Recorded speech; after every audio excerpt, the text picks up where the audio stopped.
Hola, ¿qué tal? Muy buenas tardes. Sean todos ustedes bienvenidos a esta quinta sesión del seminario en línea Análisis del Liderazgo y Dirección de Instituciones Educativas. Y esta quinta sesión, pues nos da muchísimo gusto llegar a este punto ya de este seminario que ha sido todo un recorrido y todo un trayecto en relación a este tema que nos convoca y tenemos con nosotros al maestro Juan Carlos Miranda Arroyo de México, a quien le damos la bienvenida y las gracias. Él nos va a hablar acerca de la dirección de instituciones educativas, miradas comparativas entre las reformas educativas en México. Y bueno, yo quisiera, pues, mientras tanto se incorporan más, siguen llegando. Qué gusto, sean todos bienvenidos. Les voy a hablar un poquito acerca de un poquito, porque yo creo que el trabajo del maestro Juan Carlos Miranda Arroyo, pues es bastante extenso, muy prolífico el maestro Juan Carlos, que diariamente a través de su participación en distintos espacios, pues nos convoca al análisis, a la reflexión en torno a distintos temas que tienen que ver con la educación. Y de verdad que muchas gracias por estar aquí. El maestro Juan Carlos Miranda Arroyo es licenciado en psicología por la UNAM. Realizó estudios de maestría en psicología educativa en la Facultad de Psicología de la Universidad Autónoma de Querétaro. Tiene distintos diplomados, entre ellos el programa de perfeccionamiento sobre competencias docentes en la sociedad del conocimiento por parte del Instituto Universitario de Ciencias de la Educación de la Universidad Autónoma de Madrid, España, a través de un convenio con el Fondo Bécalos y el Tecnológico de Monterrey. También tiene un diplomado en desarrollo y evaluación de procesos de formación continua por la Universidad Autónoma Metropolitana. Ha trabajado desde 1986 como profesor en diferentes instituciones de educación superior. Fue docente de la Universidad Nacional Autónoma de México en la carrera de psicología, del Tecnológico de Monterrey Campus Querétaro, de la Facultad de Psicología en la Universidad Autónoma de Querétaro y de la Universidad Tecnológica de Querétaro. Desde 1990 es profesor de la Universidad Pedagógica Nacional y ha impartido distintas asignaturas en el área de desarrollo y aprendizaje, pensamiento matemático y científico, introducción a la epistemología, didácticas de las ciencias, así como distintas materias relacionadas con la evolución de las políticas públicas, científicas y educativas en México. Fue jefe del Departamento de Programas Académicos de la Dirección de Desarrollo Institucional. Ha participado como articulista desde 1983 en diferentes medios periodísticos o en espacios de comunicación. Ha sido colaborador de la Fundación Manuel Buendía, así como de las revistas Foro Universitario, Estunam, Punto, Las Horas Extras y Nuevo Amanecer de Querétaro. También ha sido articulista en los diarios de La Jornada, El Día y Milenio. Actualmente colabora semanalmente en el sitio SDP Noticias, en donde lo leemos diariamente, que se publica vía internet.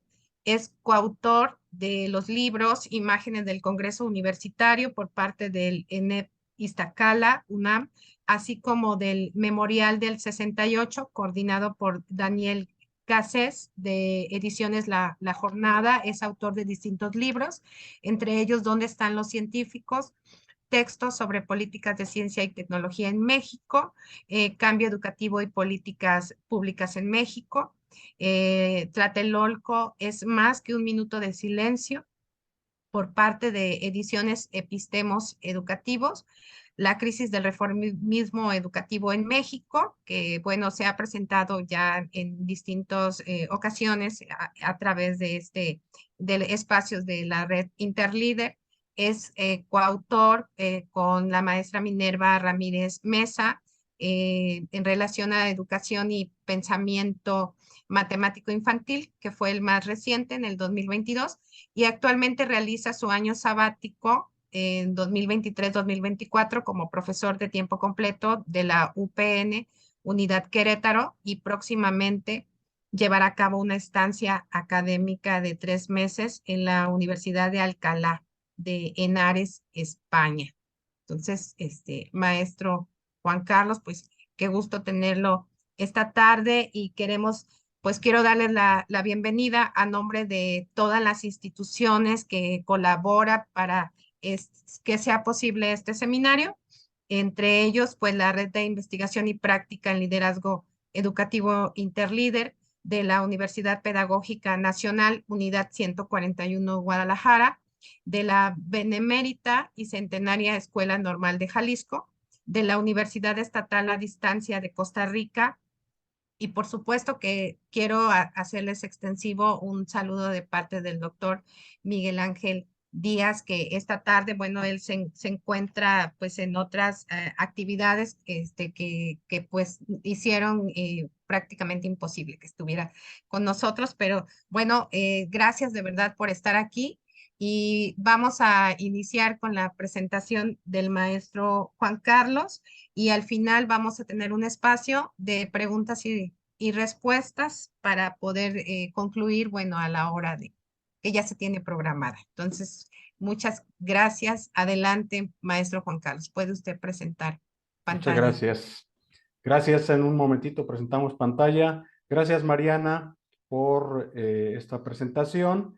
Y pues buenas tardes a todas y a todos quienes están conectados en esta sesión, quinta sesión del seminario. Agradezco a los organizadores, al doctor Miguel Ángel Díaz Delgado, a todo el cuerpo directivo y a todos los integrantes, miembros activos de la red Interlíder. Muchísimas gracias por la invitación. Y bueno, pues vamos a iniciar. Yo lo propongo, para efectos de no cansarnos mucho, digamos, dividir la presentación en dos partes, una de aproximadamente unos 25 minutos, y hacer un corte para ver si hay preguntas, respuestas, y luego otra parte, porque así lo tengo dividido. En realidad les voy a platicar primero, digamos, como los antecedentes y la fundamentación de políticas públicas educativas, eh, y algunos aspectos teóricos, metodológicos, eh, y luego ya entraría en materia sobre algunos ejemplos de en dónde se aplican esas políticas públicas educativas a nivel de gestión educativa y escolar, y en ámbitos de liderazgo educativo. Y la otra parte, que es recupero, les voy a platicar de manera, si quieren ustedes, un poco breve, una presentación que tuve oportunidad de hacer en el 2016 en Cuba, en Santi Espíritus, que tuvimos ahí un simposio de liderazgo educativo, también organizado por la red en 2016. Y ahí les voy a platicar un poquito sobre algunos conceptos relacionados con formación de profesionales en gestión educativa, que también es otra línea de gestión de políticas públicas que los países latinoamericanos han hecho esfuerzos por formar a profesionales en gestión educativa. Entonces, les voy a platicar un poquito del panorama de los últimos años sobre formación de profesionales en gestión educativa. ¿Sale? Entonces, vamos a iniciar. Voy a compartir la presentación. ¿Se escucha bien ahí? ¿Sí se escucha bien ahí? Sí, muy bien, muy bien, muy bien, todo muy bien. Bien, entonces esta parte que les voy a platicar se llama reformas educativas, políticas de gestión y liderazgo educativo. Ahí se ve bien la pantalla, Sí, sí, muy bien. están en PowerPoint. Y bueno, pues eh, iniciamos.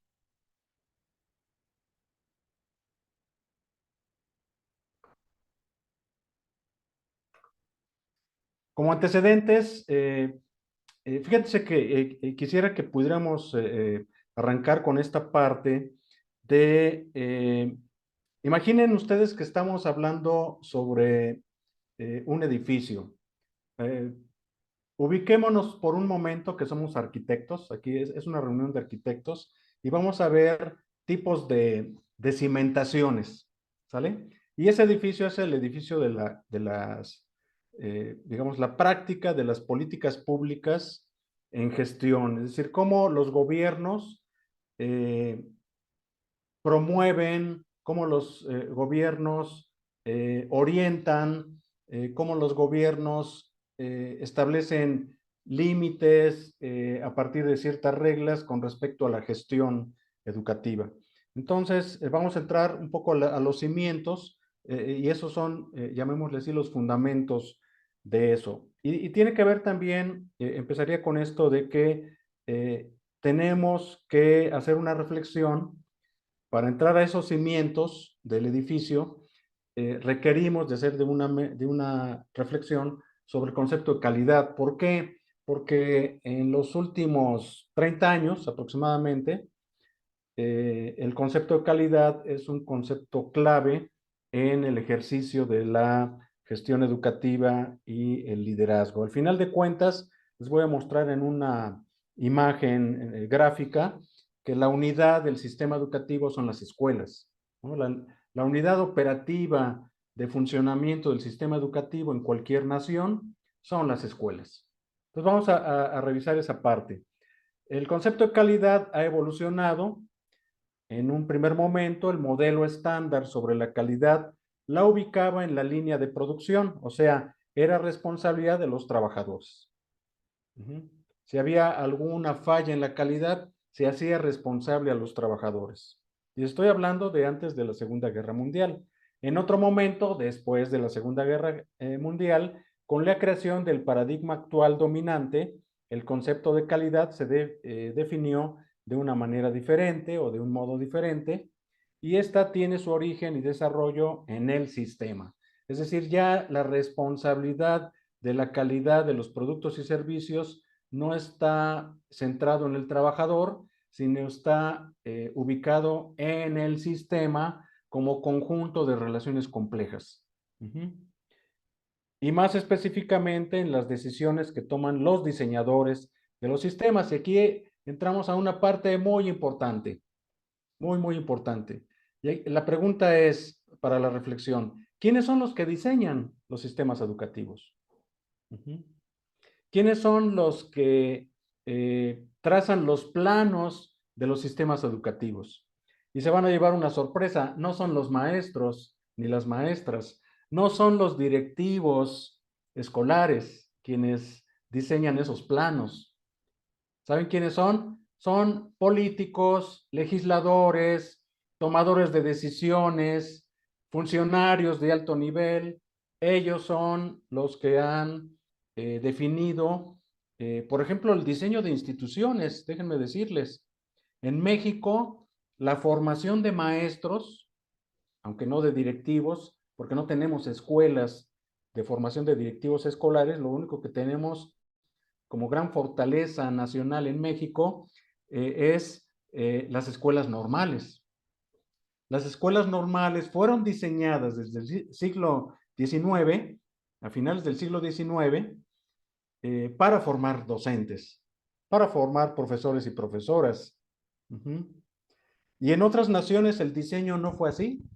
En otras naciones el diseño para la formación de profesores, profesoras de educación básica se dio en las universidades. Entonces, eso es muy interesante. ¿Quiénes son los que deciden esos diseños? Los diseños institucionales, las reglas del juego de las instituciones educativas. Entonces, hablemos de esos actores que son los políticos, repito, legisladores, legisladoras, funcionarios de alto nivel en toma de decisiones a nivel de gobiernos. La siguiente. Cuando le preguntaron a W. Edwards Deming, que vivió entre 1900 y 1993, estadístico estadounidense. Algunas de ustedes seguramente ya lo leyeron su obra, profesor universitario, consultor y creador del concepto de calidad total. Le preguntaron, doctor, ¿dónde se hace la calidad? Él contestó, en la sala de reuniones de la junta directiva. Ahí es donde se deciden por ejemplo, en el sector, voy a hablar un poquito del sector productivo y de servicios, pero obviamente que habremos de encontrar su semejanza en las instituciones educativas y en las instituciones particularmente de educación pública. Y entonces, ¿quiénes diseñaban, por ejemplo, las líneas de producción? Esas líneas de producción no las diseñaban los trabajadores, las diseñaban los gerentes, los tomadores de decisiones, los propietarios de las fábricas. Entonces, la neurona sobre en dónde se iba a diseñar la calidad de los productos y servicios era la sala de reuniones de los directivos. Es muy importante este concepto de la calidad total de Deming. Ubica claramente que el problema de la calidad no está, lo voy a llevar con nosotros, no está en las aulas directamente, sino en cómo se diseñaron las aulas.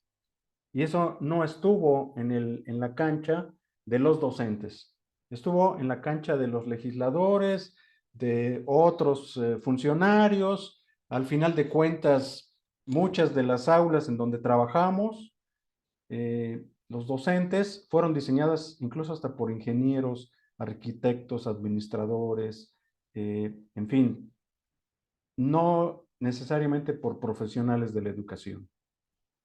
Vamos a la siguiente. Entonces, hay que ubicar que el problema de la calidad está en el sistema. Y me voy a referir más adelante a la discusión sobre qué entendemos por calidad, porque también ese es un concepto sumamente polémico, cambiante, sujeto a revisión, en donde todavía los consensos son bastante débiles. En fin, la siguiente. Para Deming, la nueva filosofía de la calidad debe derribar algunos mitos como el siguiente. Y cito, culpar a los trabajadores que solamente son responsables del 15% de los errores, mientras se pasa por alto el sistema diseñado por los gerentes, que son responsables del 85% de las consecuencias indeseadas. Creer que no existirían problemas en la producción si los trabajadores únicamente se centran en hacer su trabajo de la manera en que se les especificó que debían hacerla. Son mitos. Y también ese mito que ya analizaban en los años 45, 50, 55 del siglo pasado, estos especialistas, administradores, analistas, pensadores de los sistemas de producción de bienes y servicios, si lo trasladamos a la escuela, podría representarse algo más o menos similar. Es decir, el docente tiene más o menos el 15% de responsabilidad y los gerentes, directivos, agentes, tomadores de decisiones fuera de las aulas tienen el 85% de la responsabilidad en lo que sucede con los procesos educativos. Entonces, ahí hay toda una reflexión en dónde está el foco de las responsabilidades, pero al final de cuentas, lo que hay que evaluar es al sistema. No necesariamente hay que evaluar al docente, no necesariamente hay que evaluar al directivo, quien está a cargo de la gestión educativa, por ejemplo, supervisores o jefes de sector o directores de centros de trabajo, que también son sujetos de evaluación. Ya platicaré más adelante toda la dinámica de la reforma. La reforma del 2013 se centró en la evaluación de docentes, directivos y asesores técnico-pedagógicos, pero no necesariamente con fines formativos. Esa evaluación se hizo con fines más bien de exclusión.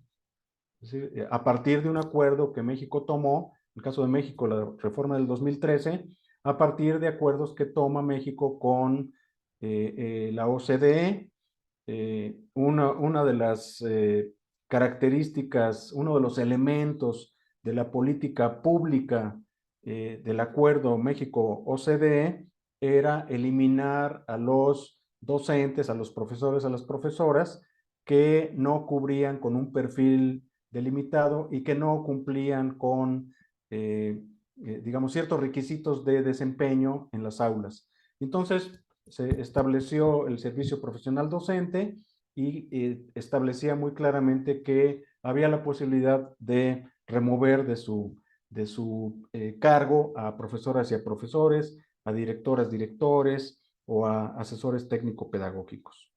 Bien, vamos a la siguiente. Aquí les muestro de manera un poquito más dinámica, para no solamente leer párrafos, lo que implican estas relaciones complejas. Yo comenzaría por aquí, en este cuadrito que tiene un poco más de fondo oscuro. Hablamos de políticas públicas educativas, una caracterización más que una definición, una caracterización genérica de qué entendemos por políticas públicas educativas. Es el conjunto de acciones, orientaciones, narrativas, leyes, reglamentos a cargo de gobiernos. Todos los gobiernos de todo el mundo llevan a cabo políticas públicas educativas. No todos los gobiernos llevan a cabo narrativas reformistas. Eso es muy importante diferenciarlo. México sí ha adoptado narrativas reformistas en los últimos más de 30 años, pero digamos, me voy a centrar en, a partir de 1992, la reforma y el Acuerdo Nacional para la Modernización de la Educación Básica de 1992, para acá ha sido lo que se conoce como el periodo de políticas públicas educativas de corte neoliberal. Y entonces todos los gobiernos llevan a cabo políticas públicas, pero no todos los gobiernos han adoptado, como México lo ha hecho en los últimos 30 años, incluyendo el actual sexenio del presidente López Obrador, narrativas reformistas. En la parte de abajo aquí les pongo las reformas educativas como narrativas del cambio gradual, moderado, sin ruptura, ¿no? Que tienen o parten de diseños nacionales o de diseños internacionales. Una buena parte de las reformas educativas de los últimos 30 años en América Latina, incluyendo España y Portugal, estamos hablando de Iberoamérica, si incluimos a España y Portugal, han sido de corte, digamos, de mutuas influencias, de diseños combinados de lo nacional con los acuerdos internacionales.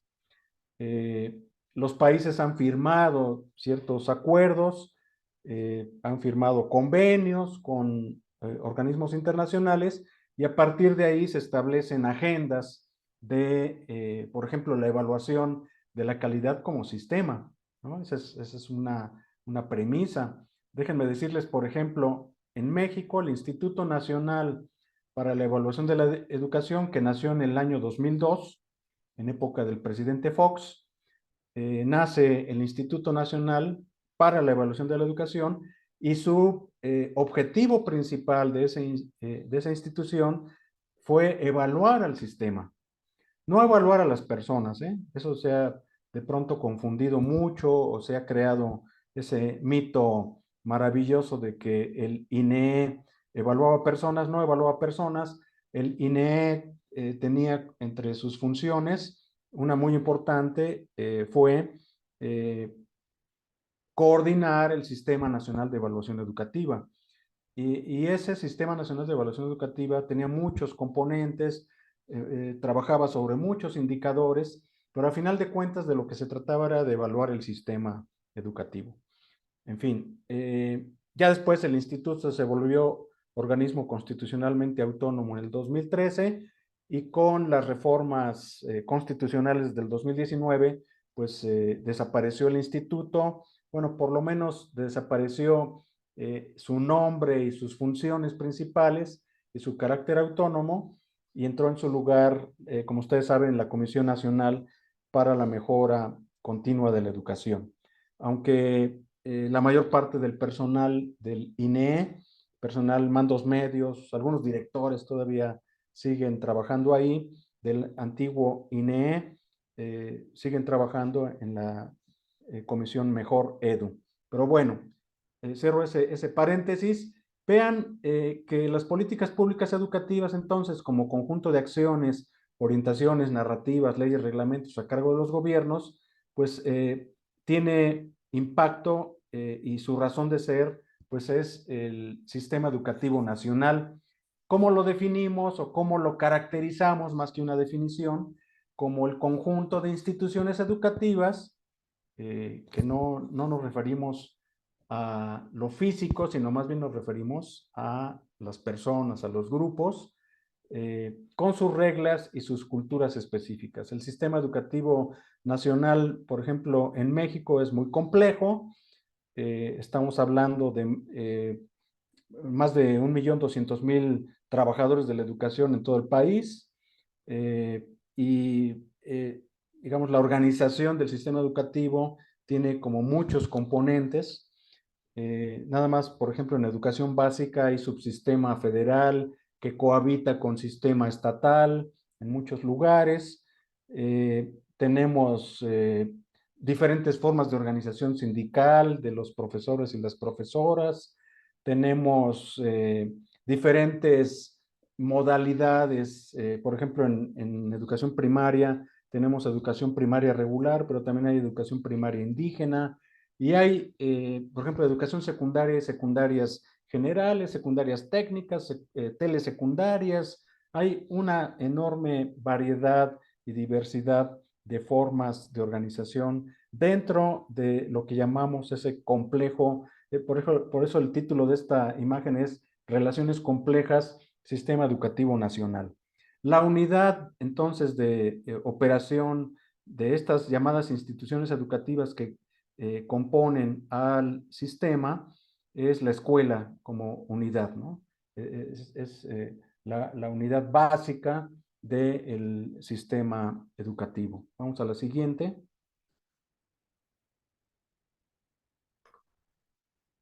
Bien, en la siguiente, porque ahorita ya tengo las 18:30, después de esta imagen podemos hacer quizá un corte, un alto. Lo que puse en esta imagen es distribución del poder público en la definición y ejecución de esto que ven aquí de PPE, son políticas públicas educativas. Es decir, ¿quiénes son los actores sociales que participan en esta división del poder público en la toma de decisiones de políticas públicas educativas? En la parte alta tenemos a políticos, legisladores, funcionarios de la Secretaría de Educación Pública a nivel federal, que deciden, en el caso de México tenemos un sistema educativo centralizado. Las modificaciones que se hagan, por ejemplo, a nivel curricular, marco curricular, plan y programas, etcétera, etcétera, se aplica a nivel nacional, no, aquí no como en Estados Unidos o como en Canadá, donde cada estado o provincia define sus contenidos educativos. En el caso de México es modelo centralizado, entonces cualquier cambio que se da, por ejemplo, a nivel de educación primaria, se aplica lo mismo en Mérida que en Tijuana, lo mismo en Guadalajara que en Campeche. El siguiente nivel son políticos, legisladores locales. Recuerden que cada estado tiene su congreso estatal, y funcionarios estatales que toman decisiones. Ahí más bien toman decisiones a nivel de ciertas reglamentaciones operativas locales, no a nivel académico, sino ciertas normatividades operativas. y también a partir de 1992, en la educación básica, los estados se hacen cargo de la administración de la educación básica. Y entonces ahí hay muchas decisiones que afectan directa o indirectamente los procesos educativos. Les voy a poner un ejemplo, que por cierto hoy escribí un texto que se va a publicar mañana, donde pongo un ejemplo específico. Yo les recomiendo, si pueden buscar mañana, un texto que se llama CEP dos puntos. No son los docentes ni son los directivos, es el sistema. Lo que les platicaba hace ratito. Y ahí pongo un ejemplo muy concreto. ¿Dónde se decide lo que en España le llaman la ratio? En España, la ratio es lo que nosotros en América Latina le llamamos cantidad máxima de estudiantes por aula o profesor. ¿En dónde se decide eso? No se decide en la escuela ni siquiera. No se decide en el aula. La ratio, la cantidad de estudiantes por aula o profesor, se decide a este nivel de funcionarios estatales locales. Aquí en Querétaro, el organismo que administra la educación básica se llama UCEBEC. Seguramente en Veracruz tiene otro nombre, en Aguascalientes se llama Instituto de Educación de Aguascalientes. En cada entidad federativa hay un instituto que administra la educación básica, según el acuerdo de 1992. A partir de ese año, cada entidad federativa, digamos, recibió, por efecto de un traslado de gobierno federal a gobierno de los estados, la administración de la educación básica pública. Entonces ahí es donde se deciden las ratios, las cantidades de estudiantes por aula o profesor. Es un ejemplo que les pongo de tomas de decisiones que afectan, por supuesto, los procesos educativos. Son tomas de decisiones que tienen que ver con indicadores de calidad. ¿Qué más tenemos? Tenemos sindicatos y organizaciones gremiales que permanentemente negocian a nivel federal o a nivel estatal. Tenemos a los poderes fácticos, a especialistas y a otros grupos sociales interesados. En los poderes fácticos están los medios de comunicación, las cúpulas empresariales o los poderes económicos. Se encuentran los poderes eclesiásticos o todo lo que es el clero, que siempre presenta pues su agenda educativa cuando hay sobre todo coyunturas de cambio o coyunturas reformistas. Todos estos grupos tienden a presionar para cuidar sus intereses. ¿Qué más tenemos en toda esta distribución de poderes? Por supuesto que hay poderes a nivel de la estructura educativa escolar, es decir, funcionarios de bajo nivel, jefes de sector, supervisores, directores y docentes. Todas estas figuras también tienen su espacio de poder. Hay, por ejemplo, autores que hablan de que a final de cuentas una reforma educativa avanza o no avanza dependiendo de los poderes que recaen en los espacios de las escuelas. Las escuelas pueden hacer avanzar, hacer progresar una iniciativa reformista o la pueden frenar. Hay muchos estudios que documentan que reformas educativas han sido frenadas cuando los docentes involucrados para operarlas no son tomados en cuenta. Y esos estudios han proliferado en Europa, en América Latina, en diferentes países, en Australia.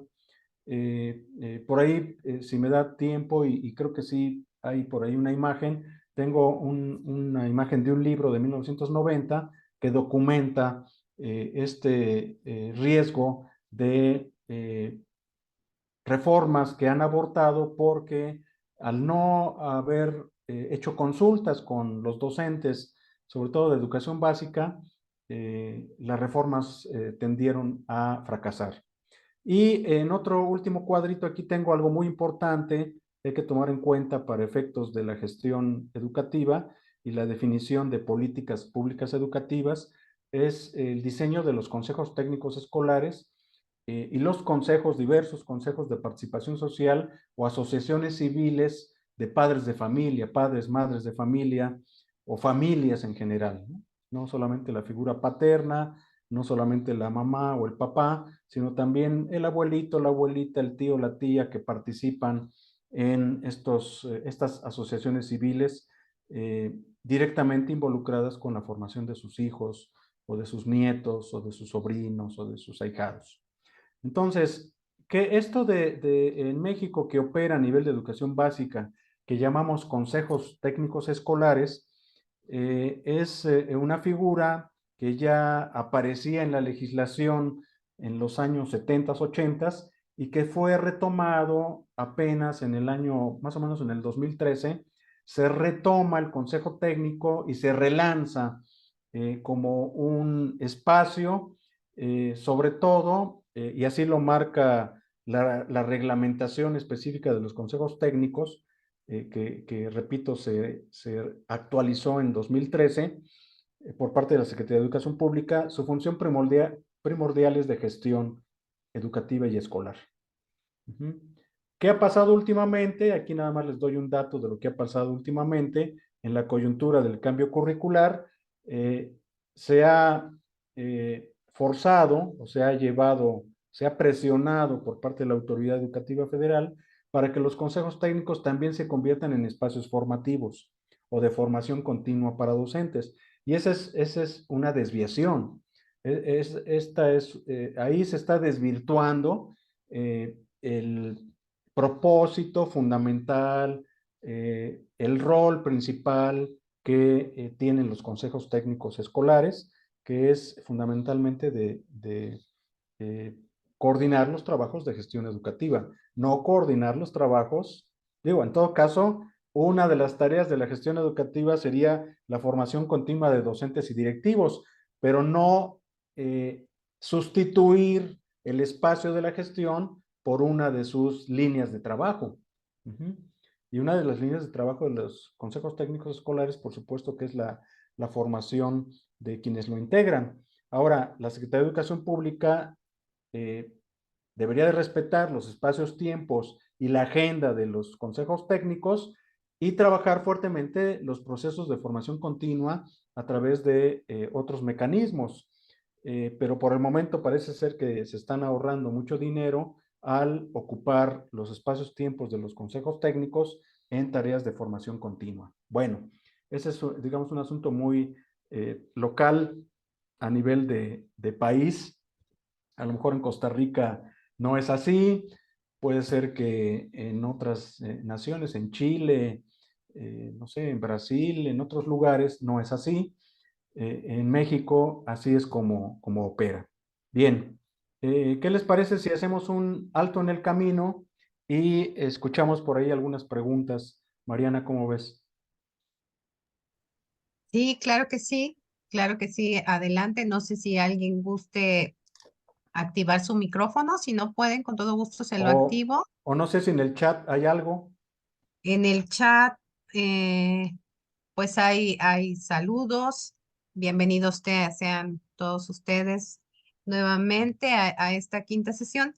Y bueno, lo que plantea el maestro Juan Carlos Miranda Arroyo, bueno, desde esta perspectiva, pues resulta bastante interesante. Y aquí la pregunta sería, ¿dónde queda la escuela? ¿Verdad? Sobre todo en esta distribución del poder público que nos está Ujú, presentando, ¿no? Al final de todo esto, ¿dónde está la escuela? ujú. Pues los invitamos a hacer sus preguntas. No sé si Hay alguien quiere una mano levantada de preguntar. Joel A ver, Nuño. Ujú. adelante, Joel. Gracias, buenas tardes. Yo tengo una pregunta sobre todo enfocada al aspecto que comentaban al inicio sobre dónde se encontraban los tomadores de decisiones, quienes elaboraban las políticas públicas, generalmente fuera de las aulas y de la escuela. En ese sentido, ¿qué tanto incide que quienes sean estos tomadores de decisiones, por lo general, no tengan una formación ya sea pedagógica o una formación normalista, sino que generalmente son algunas otras profesiones? En el sentido también de que tiene que ver con la necesidad en esa parte que quienes nos dedicamos a la educación también nos ocupemos de llegar a estos espacios de toma de decisiones, a estos espacios quizás de gestión, para tener también esta incidencia. Esa sería Ujú. la pregunta. Gracias. Sí, claro. Sí, según entiendo, gracias por la pregunta y por tu participación, Joel. Sí, si entiendo bien la pregunta, uno de los problemas que tenemos en los sistemas educativos es justamente esa capacidad de decisión de quienes no son profesionales de la educación. Ujú.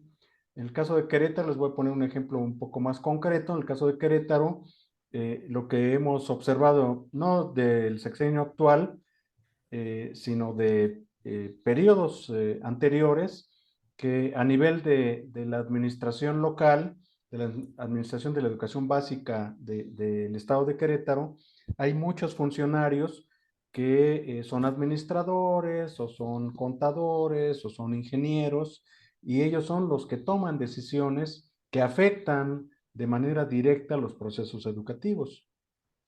Lo que les comentaba hace un momento, quiénes deciden eh, las eh, cantidades de estudiantes por aula, quiénes son los que deciden, por ejemplo, toda la parte de las suplencias, los criterios para abrir o no abrir grupos de preescolar primero, por ejemplo. ¿Quiénes son los que toman esas decisiones? En el estado de Querétaro, a nivel de administración de la educación básica, el director de educación preescolar de preescolar y educación inicial es un administrador de empresas aquí en Querétaro. La tradición de otros periodos era que una educadora era nombrada como directora del nivel. Y así tenemos en diferentes cargos que toman decisiones que afectan el funcionamiento de los procesos eh, concretos en aulas, o están a cargo. Es un fenómeno que se está presentando desde hace algunos años, quizá 1 o 2 décadas, en las estructuras de toma de decisiones, en donde se deciden los asuntos del sistema educativo. ¿Dónde está la escuela? Decía Mariana, pues la escuela está en la base, ¿no? Ahí en esta imagen, por ejemplo, lo que vemos es que la escuela está justo en la base de, de la estructura, ¿no? Igual en la siguiente imagen, perdón, creo que ya me pasé, pero en la imagen anterior lo que tenemos es que los que están justamente en la base de toma de decisiones, entre otros, está el director o la directora de la escuela y los docentes, ¿no? Que toman decisiones que muchas veces son decisiones que tienen un corto alcance con respecto a todos los procesos. Otro ejemplo bonito es el de los libros de texto gratuitos en primaria. Digo, principalmente en primaria porque ahí están concentrados la mayor parte de las familias de libros de texto, ¿verdad? Eh, yo diría, por ejemplo, ¿en dónde se diseñan los libros de texto? Históricamente los libros de texto se diseñan fuera de las escuelas. Llegan a las escuelas y los docentes pues los toman como auxiliares didácticos y es a criterio del profesor, la profesora, eh, eventualmente a criterio de los consejos técnicos que se ocupan o se utilizan esos libros de texto gratuitos para diferentes actividades de aprendizaje. ¿Sale? Entonces, en fin, bueno, ahí tenemos todas estas eh, eh, características de niveles de toma de decisiones. Muchas tomas de decisiones no están en el aula directamente.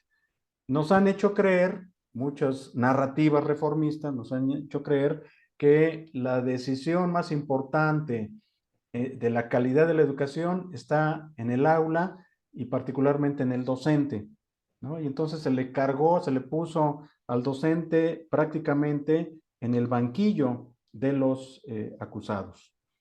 ¿Alguna otra pregunta?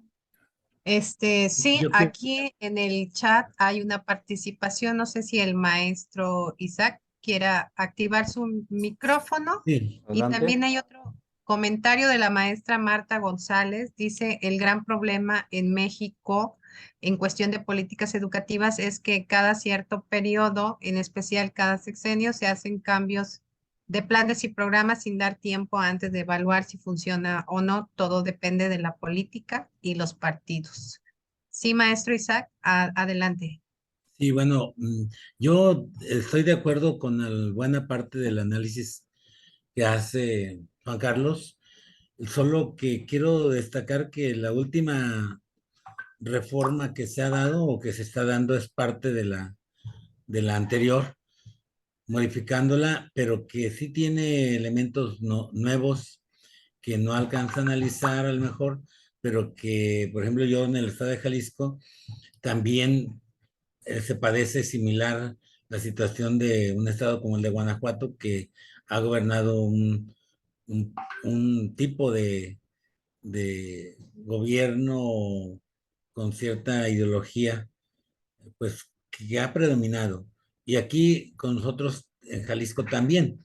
Pero la línea, o más bien el marco en el que se engloba toda la política es federal. Y en los estados tienen cierto margen de autonomía que le imprimen características de acuerdo al signo político que tienen los gobiernos. Por ejemplo, aquí MC tiene un programa educativo que se llama Recrea, que está sobrepuesto sobre el federal. Pero en el sentido ya de analizar todo lo que implica las políticas, la hechura y diseño, o más bien diseño y hechura de políticas, tiene que ver también con el tipo de modelo que se está implementando a nivel federal y de los equipos que están predominando tanto en la Secretaría como en los diferentes organismos como Mejor Edu o por ejemplo como en el UCICAM, que son todo el proceso de un sistema que está transformándose, incluido el de selección de contenidos educativos y diseño de contenidos educativos y que fueron la base para poder generar lo que son los libros de texto gratuitos. Pero yo no comparto que no hayan participado los maestros, ¿no? Más bien, esta es una de las únicas reformas en donde se ha dado una participación más activa del magisterio, no solo para la parte del diseño o del desarrollo del modelo que está la nueva escuela mexicana impulsando, sino desde el principio, porque hicieron asambleas de análisis de los planes y programas de estudio para diseñar los nuevos libros de texto gratuitos que tenían ya por lo menos los lineamientos que se marcaban con esta política de este gobierno de alternancia, podemos decir, o de la cuarta transformación, que comenzó a impulsar participación real y activa, de tal manera que los libros se diseñaron en un lapso de 4 años, no fue de como se hacía anteriormente por las editoriales que seleccionaban y que ponían a concurso, sino que tiene rasgos importantes la transformación del sistema educativo y que ahora tenemos una participación. Tal vez él no llega hasta la última reforma, pero sí hay elementos nuevos de participación no solo en la parte de la parte política o de los diseños de las políticas, porque son equipos.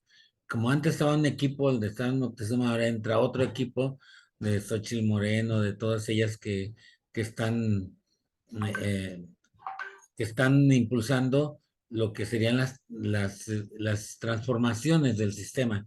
Y esas son lentos, No solo la narrativa, también son las acciones, son los contenidos y son la participación que se está generando y el tipo de metodología que está generando a través de lo que se está proponiendo en las nuevas, en las nuevas políticas, ¿no? Y que van diseñando. Es decir, que no es como antes que eran las narrativas que cambiaban el lenguaje y luego trataban de impulsar prácticas. Es más o menos todo integral, donde el magisterio está, yo defiendo la participación, no el sistema que estaba generando tanto con la intervención del CENTE como la intervención de las cúpulas de la Secretaría que tenían copada toda la política educativa. Ahora creo que está más horizontal, más democrático, porque a mí me tocó participar en esas reuniones como maestro de grupo. Y eso a mí me pareció excelente y todos mis compañeros que estaban, hicimos en donde fue sede, participamos muchísimos maestros.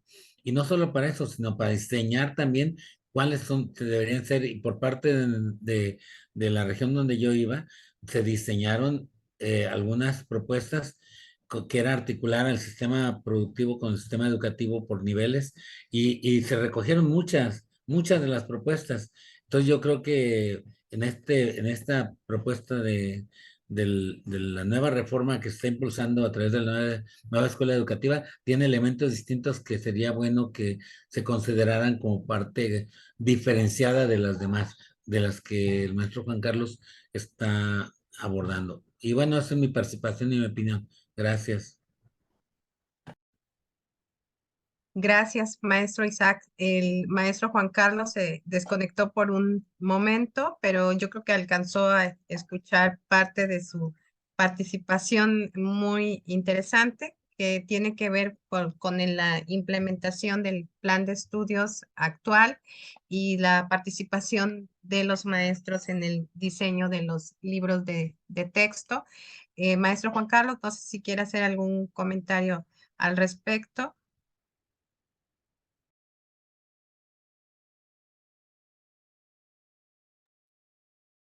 ¿No se escucha?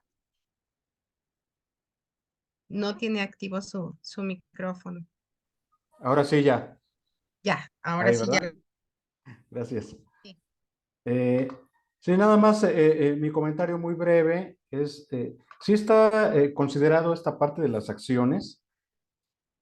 Digo, yo sostengo la tesis de que las reformas educativas son sobre todo narrativas que toman los gobiernos. Es decir, la iniciativa reformista no nace de las escuelas, ¿no? Las narrativas reformistas o las iniciativas de reforma, con todo su cuerpo discursivo, no nacen de las escuelas. Eso es algo muy importante que hay que, digamos, precisar. Sino vienen de arriba, es decir, las narrativas reformistas vienen de arriba, son acuerdos que toman los grupos en el poder, en diferentes coyunturas habrá entonces reformas con sus propias características, pero generalmente lo que observamos es que vienen de arriba hacia abajo. Es decir, nosotros en las escuelas, quienes han estado y quienes han tenido el privilegio de estar frente a grupo en educación básica, en educación media superior, en educación superior, que estamos en las aulas directamente, en el trabajo, frente a grupo, nosotros no hablamos de reformas. No es parte de nuestro discurso. Los discursos reformistas vienen de arriba. Son acuerdos, hay una cierta coyuntura, un cierto contexto político y vienen las iniciativas reformistas. Ahora, en los últimos 20 años, las iniciativas reformistas ni siquiera vienen de los gobiernos locales. Hay iniciativas reformistas que se han impuesto desde los organismos internacionales. Ya después, pues hay todo un trabajo de apropiación, hay todo un trabajo en donde ya hay un momento en el que los mandos medios, los docentes frente a grupo, se apropian de ciertos términos de la narrativa. Por ejemplo, ahora, mejora continua. A ver, mejora continua. Mejora continua es un término de la época de Deming. De hecho, en el modelo del Círculo de la Calidad de Deming de 1955, se crea el concepto de mejora continua. Dentro del aparato conceptual de la calidad total. Y el término mejora continua es incrustado en la narrativa y luego ya convertido en ley a nivel constitucional, más bien a nivel de precepto constitucional, artículo 3º, ahí se inserta el concepto de mejora continua como si fuera algo nuevo. Se crea la Comisión Nacional para la Mejora Continua. Y luego, a nivel de consejos técnicos en las agendas, les implantan la idea de hacer planes de mejora continua. Nosotros no hablábamos de mejora continua hace 10 años, hace 20 años. ¿De qué hablábamos? De transformación, ¿no? Proyectos de transformación escolar. Ahora son proyectos de mejora continua. También se ha querido sustituir el término calidad a nivel constitucional por excelencia. Entonces, digan ustedes sí o no son narrativas que son impuestas y luego son socializadas. Aparecen como horizontalizadas, pero en realidad son narrativas impuestas por los grupos a nivel de políticas públicas. Yo lo que ponía aquí hace un momento, en la siguiente imagen, es políticos, legisladores, funcionarios de la Secretaría de Educación Pública, y luego a nivel estatal, todos estos funcionarios, y luego a nivel más de territorialidad, funcionarios de bajo nivel, jefes de sector, supervisores, directores y docentes, ¿no? Son espacios de poder en donde circulan estas narrativas y circulan los tomas de decisiones y acciones basadas en reglamentos, por supuesto. ¿Quién entra a negociar? Los sindicatos, los grupos de poderes fácticos, y bueno, cómo aterriza en buena medida a través de los consejos técnicos escolares. Gracias. ¿Vale? Entonces, bueno, vamos a avanzar si no tienen ustedes inconveniente. Yo les voy a recomendar al final 2 de mis libros. El primero aquí está. Les voy a pasar este que se llama Cambio Educativo y Políticas Públicas en México, que es un análisis de la reforma educativa del sexenio de Peña Nieto, y el otro que se llama La crisis del reformismo educativo. Este es de 2018 y el otro de la crisis es del 2021. Les voy a pasar también la referencia para que lo descarguen si les interesa profundizar en estos temas, para que lo descarguen como en formato de PDF. ¿Sale? Bien, vamos a continuar. Si no hay otra pregunta. En México, sigo con esta parte de los antecedentes. En el periodo 2012-18, justamente del presidente Peña Nieto, como un primer aspecto, vean, voy a poner un ejemplo de políticas públicas llevadas a nivel de gestión educativa y escolar. El esquema sugerido por la SEP a través del plan La Escuela al Centro, que crearía plazas de subdirector para descargar al director de tareas burocráticas, según el discurso de Nuño y las acciones de Nuño, que ocupó el cargo de titular de la SEP entre 2015 y 2017, solo se podría aplicar en cerca del 60% de las escuelas primarias regulares. ¿Por qué? Porque era el universo de escuelas de organización completa. El plan oficial contemplaba de manera pretenciosa que cada plantel contara con un subdirector de gestión escolar y un subdirector académico. Ese era el planteamiento original. Pero se toparon con la realidad. Cerca del 40%, ahí está la realidad, cerca del 40%, según cifras recientes, se habla del 43% de las escuelas primarias regulares, sin considerar a la red de CONAFE, que atiende a las comunidades marginadas del país. Independientemente de CONAFE, el 40-43 aproximadamente por ciento de las primarias públicas opera dentro del esquema de escuelas multigrado, lo cual quiere decir que en ellas laboran 3 o menos docentes por escuela, lo que se traduce en la necesidad de que uno de esos docentes funja al mismo tiempo como director.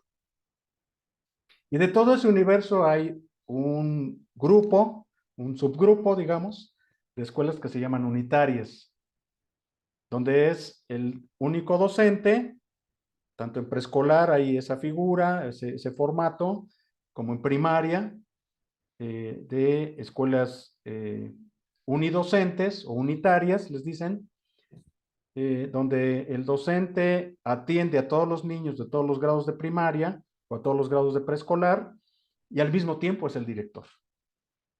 ¿Por qué? Porque hay que cumplir la función burocrática de la dirección. Entonces, a ver, la escuela al centro se convirtió en todo un discurso que pretendía desburocratizar a la estructura de la escuela, pero topó con pared porque la escuela no es toda de organización completa. La escuela de organización completa es la en la que vivieron muchos de los funcionarios, la que estudiaron, y muchos de ellos estudiaron en escuelas particulares o escuelas privadas, desconocen y desconocían en su momento la complejidad del sistema educativo. Y los propios asesores también seguramente no habían hecho el trabajo adecuado para identificar que no era posible echar a andar un programa de escuelas al centro con esas características. Y aquí yo les pregunto a quienes son directores o directoras de escuelas públicas, preescolar, primaria, ¿quiénes tienen subdirectores, como estaba marcado en el programa, subdirectores de gestión educativa y subdirectores académicos? Si ni siquiera tienen secretarias en muchos casos. La siguiente, una parte de las escuelas primarias multigrado solo cuenta, lo que decía hace un momento, con un docente. A estas se les conoce como escuelas unitarias, quien atiende a todos los alumnos de los 6 grados de ese nivel educativo. Como puede desprenderse, el plan La Escuela al Centro fue una estrategia, aquí dice pero fue una estrategia limitada o restringida que se enfocaba o atendía solo a un sector del universo escolar nacional, pero que dejó de lado las necesidades académicas y de gestión escolar. Y esto lo tengo, y por eso está en presente, porque lo tengo en un texto del libro del 2018 que les platicaba hace un momento. Ya son las 7:05. Voy a tratar de abreviar con estas 3 imágenes. Un segundo aspecto, y planteo la pregunta, ¿cuál es el papel de los consejos técnicos escolares en la operación de este tipo de programas? ¿Cómo se articula la participación social mediante los consejos creados para tal fin? Y no menos importante, ¿de qué manera impactan estas medidas en los progresos académicos de los alumnos, de las alumnas, en términos de formación integral y de aprendizajes en todas las áreas de su desarrollo personal y social? Ahí están preguntas para discutir. Y bueno, aquí yo pienso que la crisis, más bien el reformismo educativo está en crisis y presento los argumentos. Me parece que hoy la reforma educativa del presidente López Obrador es producto de nuevos consensos que se dieron en el año 2019, donde la Ley General de Educación, la vigencia la urgencia de actualizar los libros de texto gratuitos en el 2021 y la justificación del cambio curricular en 2022 son parte de esta retórica de la nueva escuela mexicana, esta necesidad de actualizar, de cambiar los contenidos y los métodos educativos se establece desde el momento en que se reforma la Constitución. Ahí viene, tanto en el 2013, recuerden que la reforma educativa del 2013 se anuncia cuando Peña Nieto toma posesión, en diciembre, 1 de diciembre del 2013, y el anuncio de la reforma educativa del presidente López Obrador se da el 12 de diciembre el Día de la Guadalupana del 2018, que da a conocer que ingresa una iniciativa al legislativo para la reforma al artículo 3º constitucional.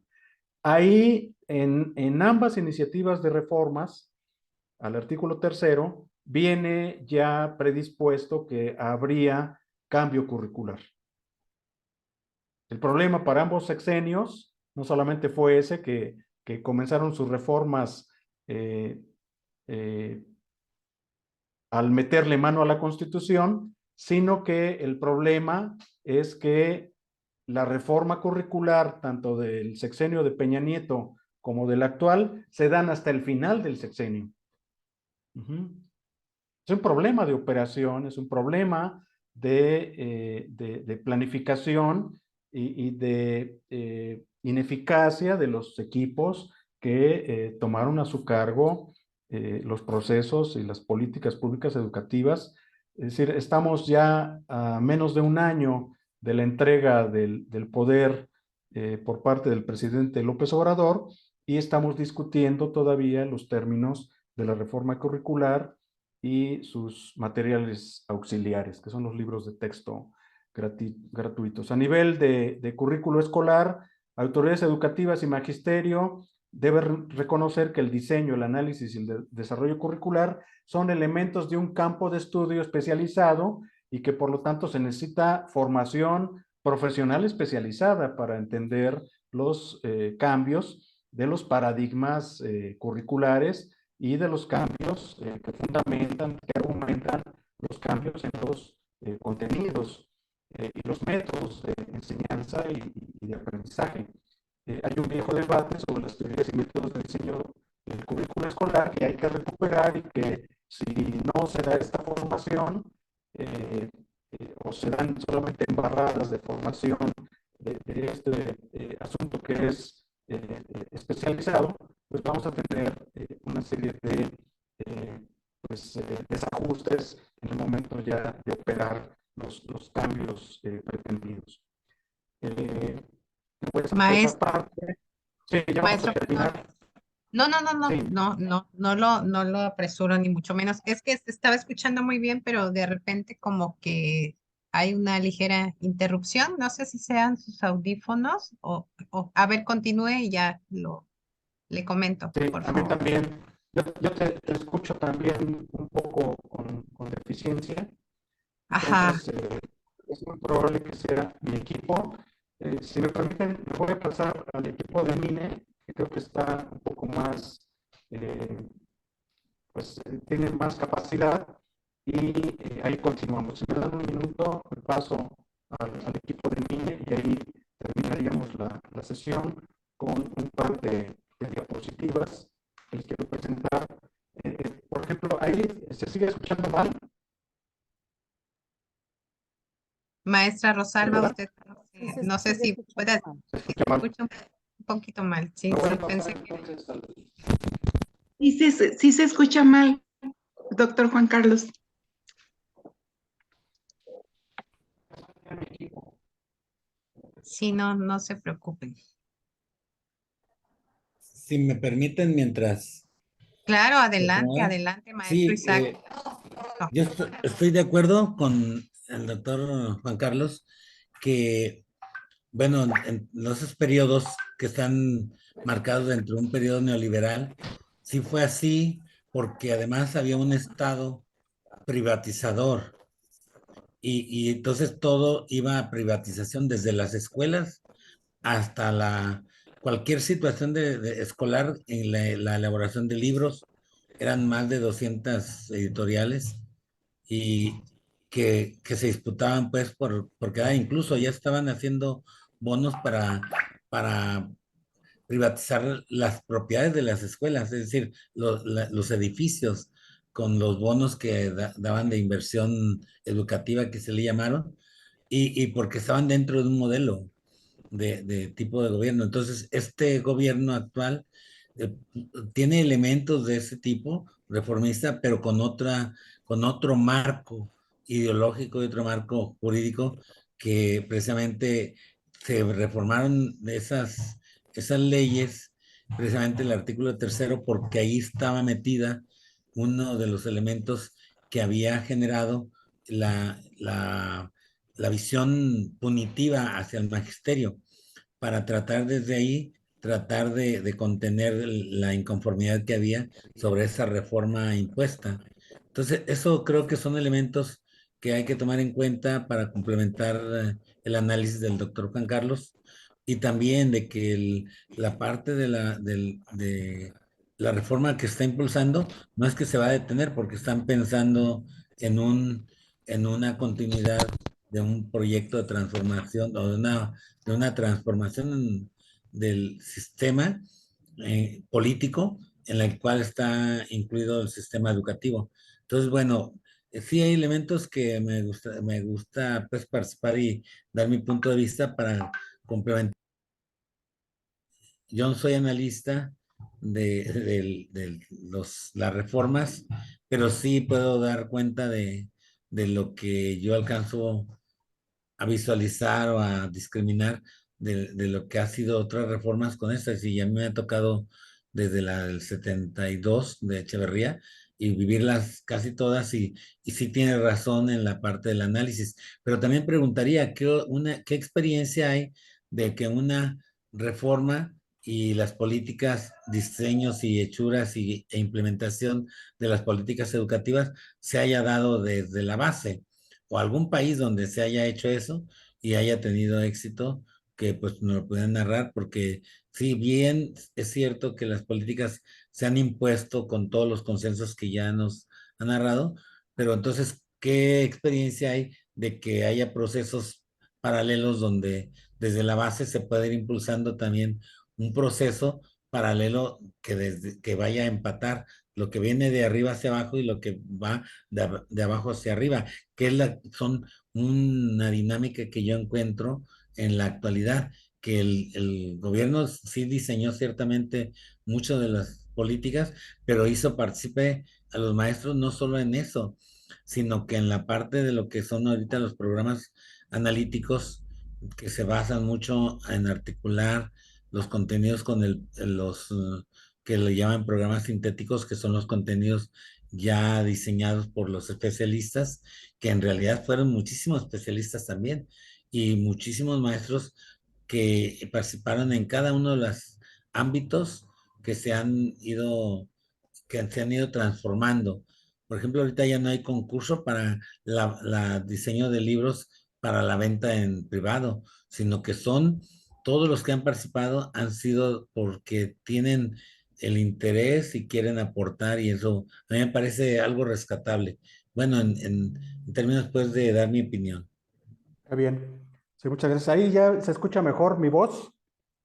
Ya me Sí, cambié maestro. de equipo, Muy bien, muchas intercambiamos aquí gracias. con Mine de equipo. Muchas Sí, gracias, sigue. Mine, por el apoyo técnico y moral y todo, académico y todo. Muchas gracias. Déjenme ponerles, Eh, les había puesto la imagen. Muchas gracias, profesor, por su participación. Ahorita comento algo al respecto. Déjenme. Maestro Juan Carlos, tenemos ahí una mano levantada, una manita Sí, levantada. No sé si sí, quiera ahorita o después de adelante, la diapositiva. adelante. Adelante de una vez. Maestra Julieta Barbosa, adelante. Ah, qué pena no poner la cámara, he estado afectada. Bueno, brevemente, ahí me cuentan el tiempo. Yo soy directora de una escuela de 800 y resto de estudiantes. Se llama Dirección General Básica 4.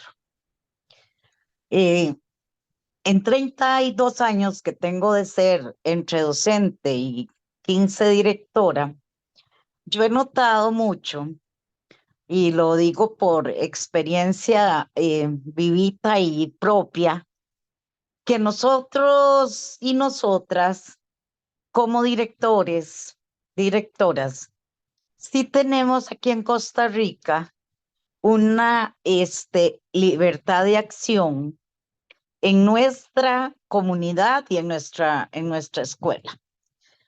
Efectivamente, se ha querido privatizar. Eso ya tiene años. Las escuelas, los sindicatos y asociaciones son muy fuertes. Estoy hablando del Ministerio de Educación Pública, mi trabajo como directora. Mi trabajo como tutora en la UNED, que ha sido de 20 y resto de años, casi igual, me ha dado la experiencia de ver que las universidades públicas de este país se han convertido en el apoyo y la protección de la razón social de lo público. Es que lo público no está mal. Lo público fue criado en este país, todo todo lo que son erarios públicos, dineros, instituciones públicas, pero sobre todo la educación, que es lo que nos toca a nosotros, ¿verdad? Ha sido protegida, y no porque trabajo en la UNED, también soy egresada de la Universidad Nacional y un montón de cosas. No, es que las universidades públicas, incluso al día de hoy y en el periodo de 4 o 5 meses, no me deja mentir, Ana Lucía y otras compañeras de Costa Rica, las universidades públicas, rectores, más los estudiantes han hecho un frente que yo estoy orgullosa. Han hecho un frente, yo no diría al gobierno, porque a veces ni el propio presidente, o sea, esos asesores que quieren privatizar las universidades públicas. Obviamente, quitándole presupuesto es la manera más rápida de privatizar, pero ni los rectores de Costa Rica, que por cierto el doctor Miguel Ángel Oí empieza un curso aquí en Costa Rica, yo estoy matriculada, iniciaré el otro miércoles. ¿Cómo o sea, para mí, ser costarricense en este momento y ser educadora y ser directora es un orgullo. Y trabajar en la UNED es así como la cereza en el pastel, porque se están, diría popularmente, poniendo las pilas, están súper rápidos en defendernos, en defender la educación pública, que ha sido, en mi caso, lo que me ha permitido cerrar las brechas económicas, sociales de donde yo provengo. Entonces, si yo sé esto y sé lo que la educación pública puede hacer por mí e hizo por mí, entonces tengo que defenderla. Tengo que defenderla. Y sí, no tengo armas para defenderla, pero están las voces, está el decirlo, está. Entonces yo vivo muy orgullosa, bueno, de mi rector, don Rodrigo, pero también ¿verdad? Que como estas universidades públicas se han puesto la bandera. Yo políticamente creo, como creen todos, yo sí creo en que el gobierno cada 4 años en Costa Rica tira nuevos paradigmas, nuevas cosas, pero yo creo que está en uno haber afianzado. Yo tengo 10, 11, 12 años, 11 años, perdón, de estar en el mismo lugar, y una como directora se va afianzando en ese nivel de escuela, ¿verdad? Y yo Bien, casualmente estamos bien, así, bien. ya no hablo más, estamos haciendo un pequeño ensayo para un libro que van a publicar en Administración Educativa, y hoy yo me sentí, yo decía, qué orgullo ver a las universidades públicas de este país haciendo un frente tan grande para que no se toque el presupuesto para educación. Gracias. Muchas gracias, muchas gracias. Ahí sí me escuchan bien, Sí, señor. se escucha bien y Sí, no sí, muy está bien. Sí, como entrecortada la voz. sí, ya se No, no, escucha. no, no. Bueno, Muy vamos a bien. entrar a la parte ya de conclusiones por obvio del tiempo. Les muestro aquí en pantalla un libro de 1990 de Sigmund Sarasson, que se llama el predecible fracaso de las reformas educativas. Y luego ahí viene una pregunta planteada que dice, ¿puede cambiar el curso antes de que sea, o puede cambiar esta trayectoria antes de que sea demasiado tarde? Lo que quiero decirles es que la documentación sobre el fracaso de las reformas educativas, sobre todo en aquellas reformas educativas en donde la participación de los profesores y de las profesoras no es tomado en cuenta, tienden a fracasar, efectivamente, tienden a fracasar. Lo que tenemos, y retomo el comentario del profesor hace un momento, lo que tenemos en el caso de la reforma actual, la reforma educativa actual, fue una negociación en el año 2019, y por eso vamos a encontrar muchos elementos a nivel del artículo 3º constitucional, muchos elementos de la narrativa tecnocrática, de políticas públicas de corte neoliberal, como excelencia, como máximo logro de aprendizaje, como mejora continua. Es decir, los vamos a encontrar ahí. ¿Por qué? Porque hubo una negociación en el año 2019. Si uno analiza el contenido del artículo 3º constitucional reformado en 2019, la Ley General de Educación, en donde uno de sus capítulos habla de la nueva escuela mexicana, ahí vamos a encontrar, digamos, dos narrativas que no son idénticas, y luego si revisamos el marco curricular de 2022, de enero-febrero del 2022, vamos a encontrar una radicalización de posiciones a nivel discursivo. A nivel discursivo, la reforma curricular para la educación básica, sí, esa no se pactó, esa no se negoció, esa sí tiene más elementos rupturistas que continuistas. Mientras que el artículo 3º constitucional de 2019 y la Ley General de Educación, pero sobre todo el artículo 3º, tiene muchos rasgos de continuidad con respecto a la reforma del 2013. Entonces, este complejo es el que analizamos, ¿no? Es decir, es todo un complejo que no es fácil de identificar, aunque hoy en día se pueda decir que hay mayor participación de los profesores y de las profesoras en los diseños curriculares o en los diseños de los libros de texto gratuitos. Lo cierto es que este complejo hay que analizarlo completo desde la concepción de la narrativa reformista de 2019 y luego todos sus componentes, y sobre todo algo que siempre hay que tomar en cuenta en el análisis de políticas públicas educativas son las acciones, los efectos y luego los indicadores que nos permiten valorar a nivel de sistema. Y eso hay que hacerlo a final de cuentas, como me decía una alumna de la Universidad Pedagógica Nacional, cuando se va a escribir el libro sobre el balance del sexenio de López Obrador, pues no va a ser ahora porque no ha terminado. No va a ser ahora, y ya en su momento, en su tiempo, tendremos oportunidad de hacer el análisis y el balance completo del sexenio. Vamos a la siguiente, ya quizá una o dos más, a ver si se puede. Mine, si nos apoyas con la siguiente.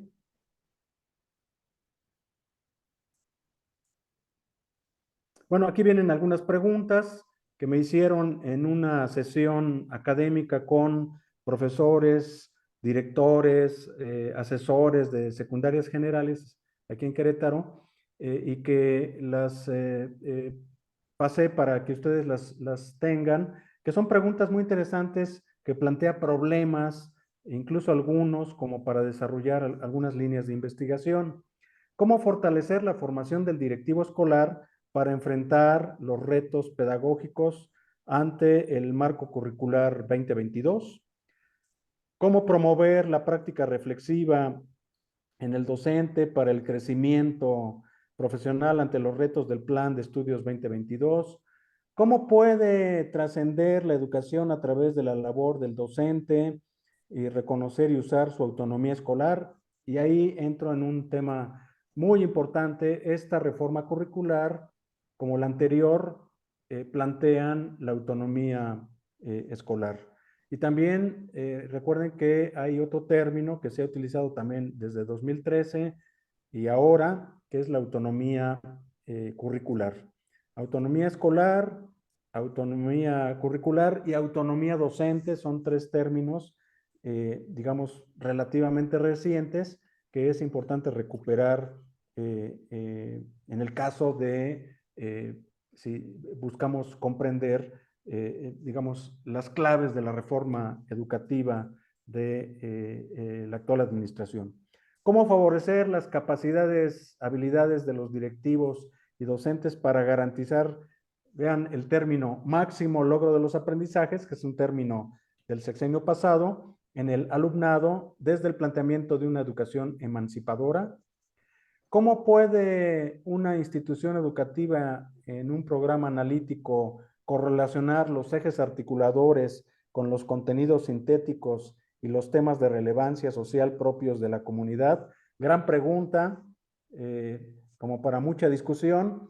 Y luego, ¿qué materiales bibliográficos analizar para profundizar en el estudio de los ejes articuladores? Y bueno, pues ahí hay muchísimo material. No me voy a meter ahorita en esa parte, pero todas estas preguntas son preguntas pertinentes, preguntas de coyuntura que hacen los mismos profesores, directores, coordinadores académicos en diferentes reuniones de trabajo. Todavía al finalizar el ciclo escolar anterior planteaban todas estas cuestiones. Hoy estamos en el inicio del ciclo escolar 2023-2024 y muchos de estos planteamientos pues están prácticamente en proceso de análisis. Yo le dejaría hasta ahí en obvio del tiempo. Ya habrá oportunidad en otro momento de platicarles sobre los problemas de la formación de directivos. Nada más diría dos cosas.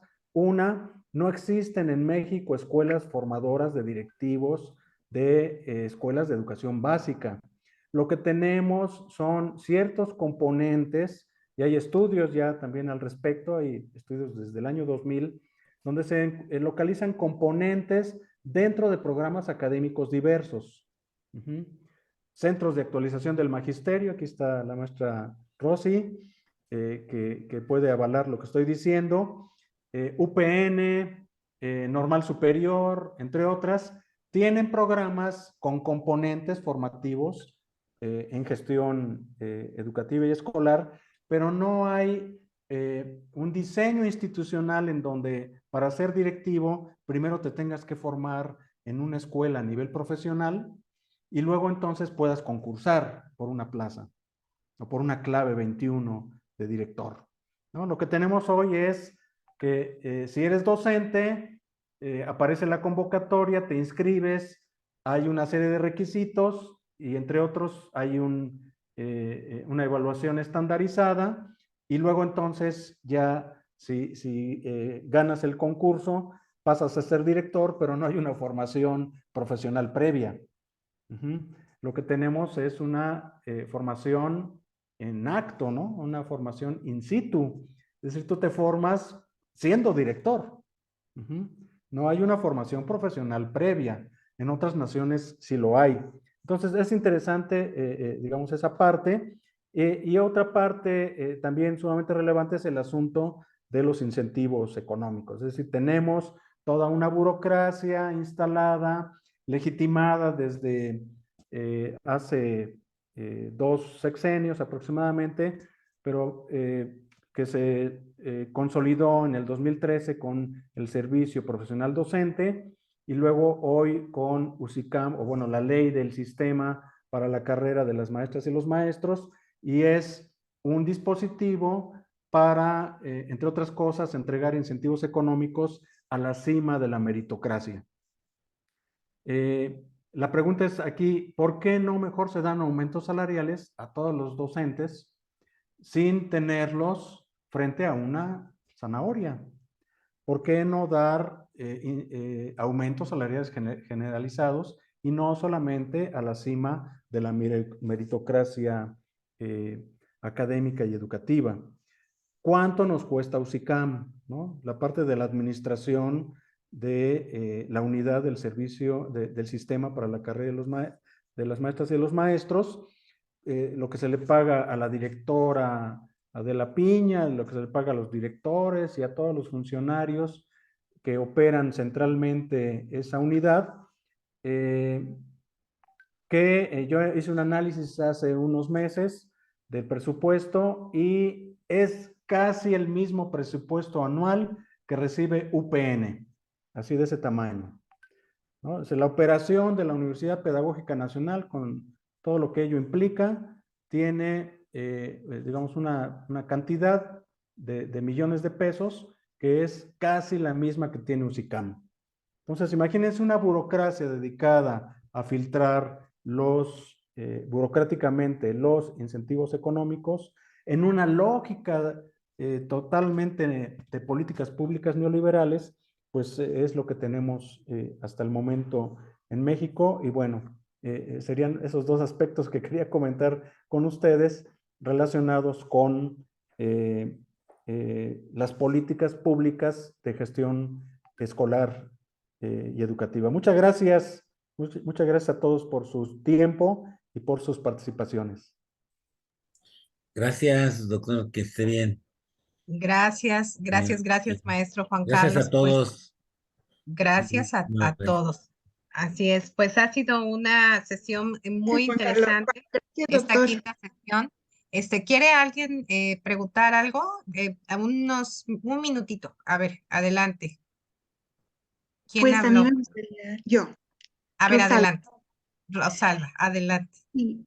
Bueno, pues creo que el aporte del doctor Juan Carlos nos invita a hacer una reflexión acerca de cada uno de los contextos, porque son diversos, son muy diversos. Cada uno de los niveles educativos tienen su propia esencia y su propia como naturaleza de trabajo, de gestión, de liderazgo. Creo que estos aspectos que ha manejado el doctor Juan Carlos tienen bastantes aristas que sería muy importante retomarlas, doctor, para hacer un análisis de entre cada una de ellas e ir articulando desde dónde, desde qué función nos corresponde a cada uno. Hoy el sistema para las LUCICAM nos provee de ciertos aspectos que se están trabajando desde las escuelas normales, desde la UPN y desde lo que son los centros de maestros. Yo en este momento coordino un centro de maestros y en en este nuevo gobierno se ha implementado ahora lo que es la asesoría, el acompañamiento, una nueva figura de acompañamiento para los supervisores, los directores de nuevo ingreso, que es una capacitación, un acompañamiento de un maestro, de un supervisor, diremos, con expertise, hacia un supervisor Nobel, hacia un director Nobel. Y eso nos ha permitido, con ese acompañamiento entre pares, abonarle un poco a esta parte de la ausencia que hay de que en México no haya una escuela formadora para estas figuras, para la gestión directiva. Sí creo yo que se están sembrando algunos precedentes. Entonces, sería esa invitación, que es muy amplio el tema, es muy rico, nos invita a hacer muchas preguntas, pero yo agradezco muchísimo su aporte, doctor Juan Carlos, y me gusta mucho esa parte quisquillosa, esa parte de no darle el aplauso al sistema, sino que, que nos veamos, dice Serafín Antúnez, es importante vernos en la figura del otro, en el espejo del otro. Muchas gracias. Muchas gracias. Gracias, Rosy. Gracias, Muy maestra amable. Mariana. Adelante, Mariana. Muchísimas gracias. Pues muchas gracias. Pues el tiempo es el que a veces no tenemos a favor y antes de que se retiren, pues darle las gracias nuevamente, maestro Juan Carlos. Coincidimos con la maestra Rosalba. Yo creo que este tema que hoy nos presentó, pues tiene muchas aristas y se presta sobre todo mucho para el debate. Les agradecemos a todos su participación. Sabemos que se quedan muchas preguntas y muchas intervenciones pendientes. Yo creo que se puede continuar a través de otros medios. Y antes de que se retiren, pues queremos solicitarles una fotografía. Pues hay una pregunta aquí que sí quisiera comentarle porque maestro preguntan en relación Al libro, a los libros. a la referencia, Ah, sí. sí, sí, sí, muchas gracias. Yo les propongo, si buscan en internet, de hecho tenemos un sitio en internet que se llama Episistemas Educativos. Entonces búsquenlo como Episistemas Educativos. Es un sitio en la web. Y una vez que entren ahí, buscan el blog de Episistemas Educativos, y ahí aparecen todos los libros, bueno, por lo menos los libros que he publicado en los últimos años, en formato de PDF, y los pueden descargar sin ningún costo. ¿Vale? Entonces, Episistemas Educativos. Gracias. Ahí Perfecto. está para la foto. Estamos listos para la Sí. foto. Para la foto. A ver, ahí nos va a apoyar Juan Carlos Dávila. Si nos indicas, por favor, Juan Carlos. Ay, muchas gracias. Ay, qué bien se ven todos. Muy Sí, bien, muchas gracias. sonrían, por favor. A ver, A ver, ahí va. adelante. Sonrían. 1, 2, 3. Faltan algunos todavía por encender la cámara, pero bueno. Sí, Esperamos un minuto más. Ya, sí. ya hay más gente. A ver, tomamos otra.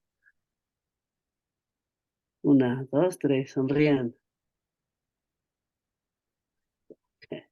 Bueno, ya tenemos algunas fotos. Ah, muchas gracias. Gracias. Bueno, vemos que está aquí el doctor Miguel Ángel Díaz. No sé si quiera decir algunas palabras.